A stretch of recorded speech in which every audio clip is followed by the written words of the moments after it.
नमस्कार दोस्तों, आप सभी का एक बार फिर स्वागत है गुरुकुल ऑफ साइंसेज में। मैं दिनेश शर्मा। और सर जी, आज कोई जो है हम टॉपिक नहीं सीखेंगे, मतलब कोई डिस्कशन नहीं करेंगे किसी टॉपिक के ऊपर। सर जी, आज जो है एक नया कोर्स हम स्टार्ट करने जा रहे हैं, उसके बारे में आप लोगों से बात करूंगा मैं।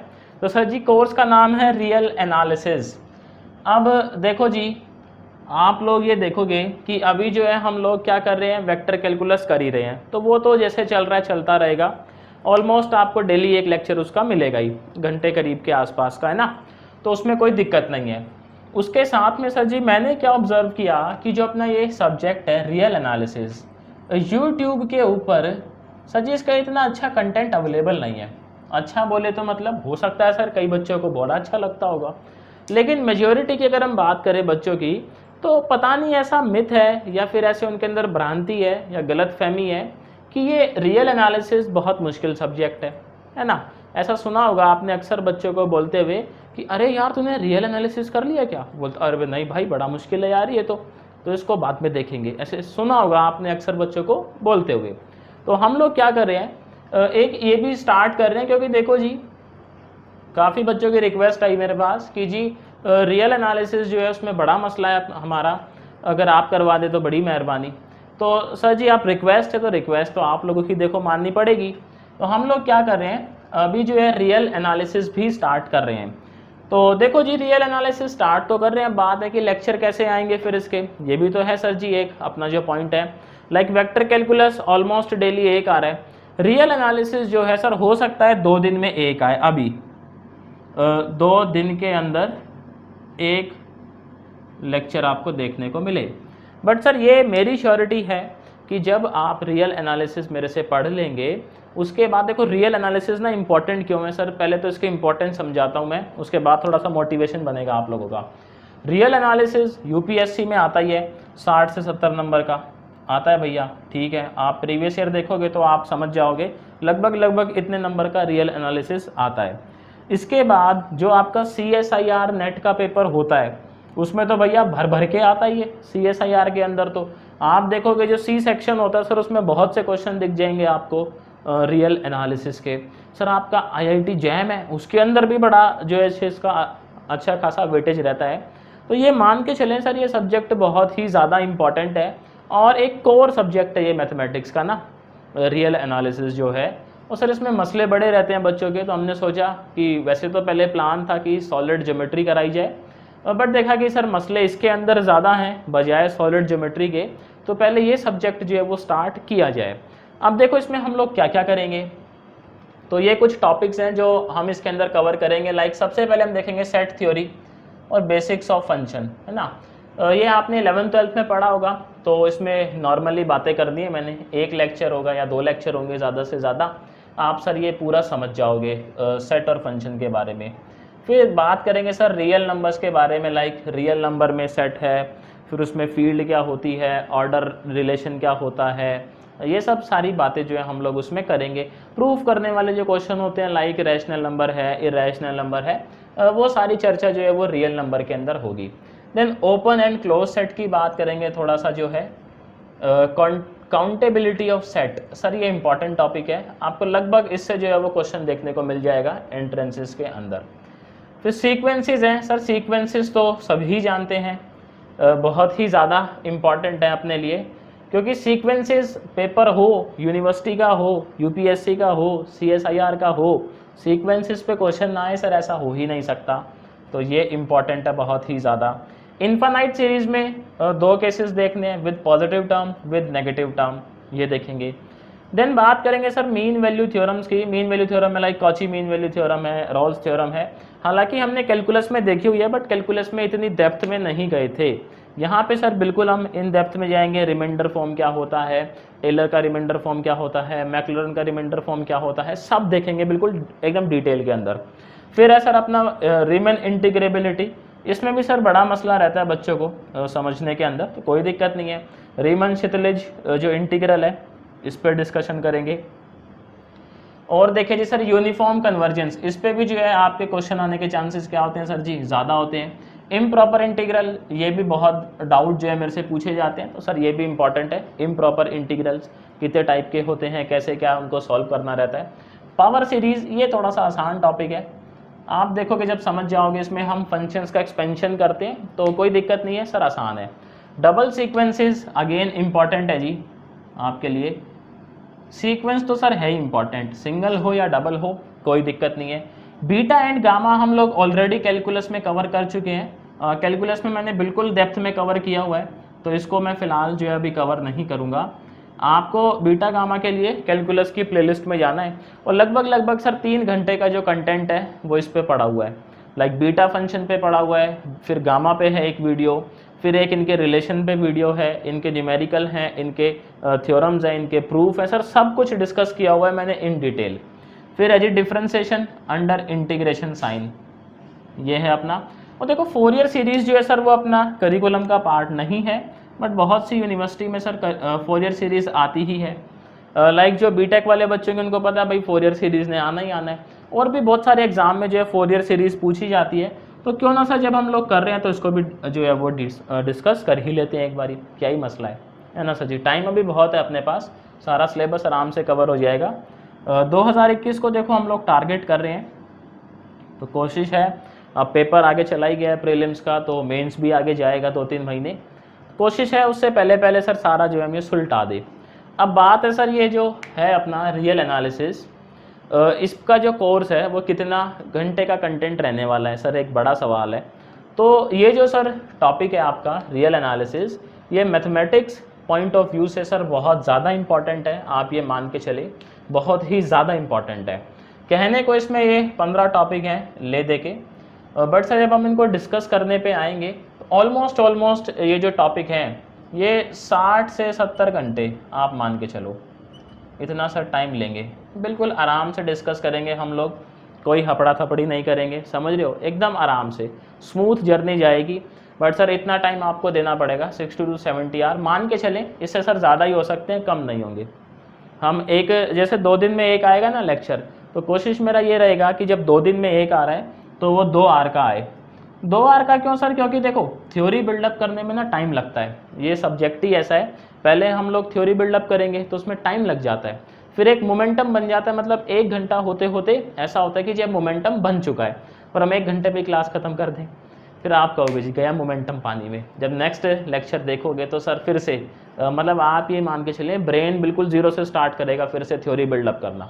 तो उससे अच्छा है कि 2 घंटे का एक लेक्चर बनाएं और उसके अंदर जो है इन डेप्थ चीज़ों को डिस्कस किया जाए और बिल्कुल थ्योरी अच्छे से बिल्डअप हो, उसके गुड नंबर ऑफ एग्जाम्पल देखे जाएँ, CSIR के क्वेश्चन देखे जाएँ, UPSC PYQ देखे जाएँ, IIT जैम देखा जाए, तो ले दे के सारे एंट्रेंस में जो मैथमेटिक्स का है, MSc एंट्रेंस हो, JNU का हो, DU का हो, सर सब में ये जो टॉपिक है रियल एनालिसिस आता ही आता है, इसको आप नकार नहीं सकते।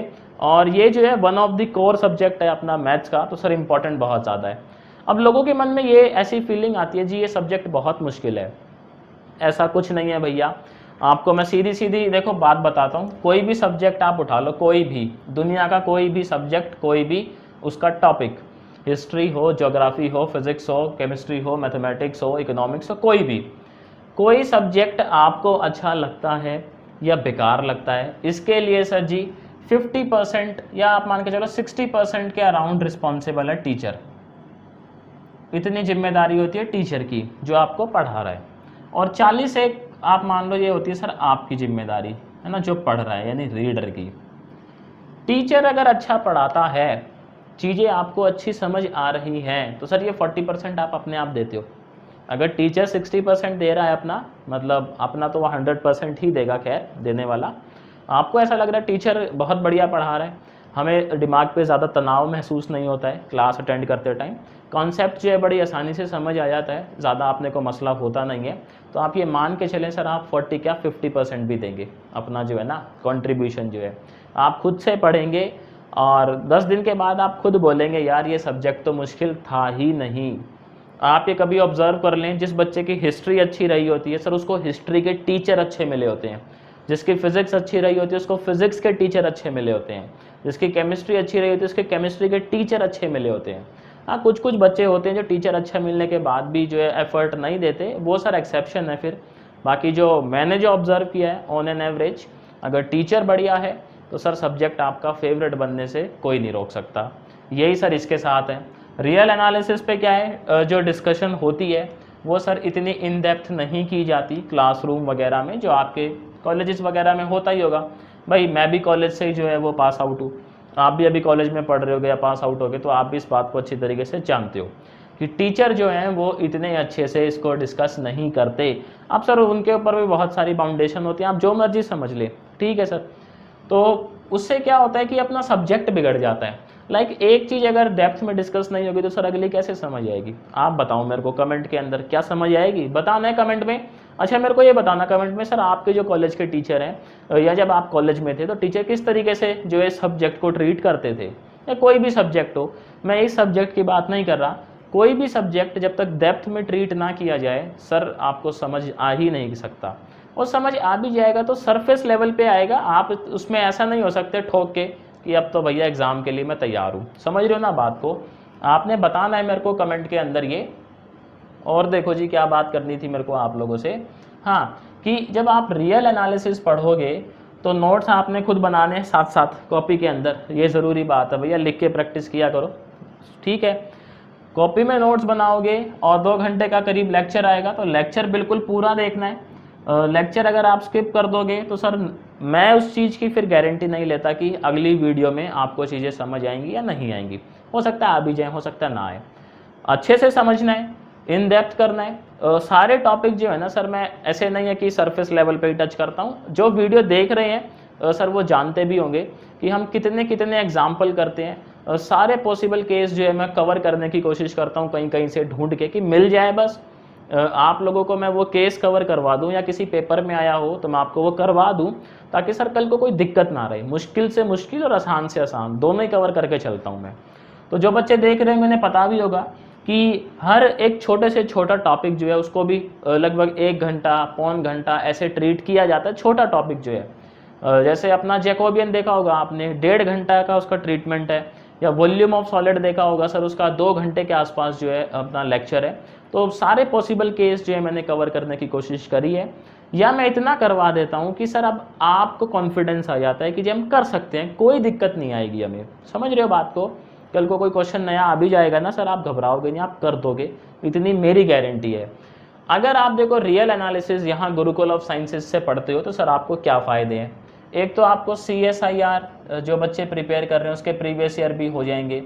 UPSC के तो सर हम लाइव करेंगे प्रीवियस ईयर जो है, जब अपना करिकुलम हो जाएगा पूरा उसके बाद UPSC PYQ लाइव चलेगा, कोई दिक्कत नहीं है।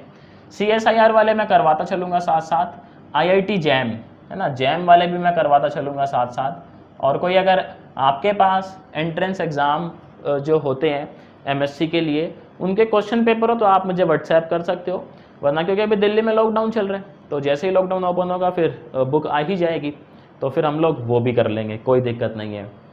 अभी देखो आप लोगों ने क्या करना है सर, इस को जो है वो ज़्यादा से ज़्यादा शेयर करना है, ताकि जो बच्चों के मन में भ्रांति फैली हुई है कि रियल एनालिसिस एक बहुत मुश्किल सब्जेक्ट है सर, वो दूर हो।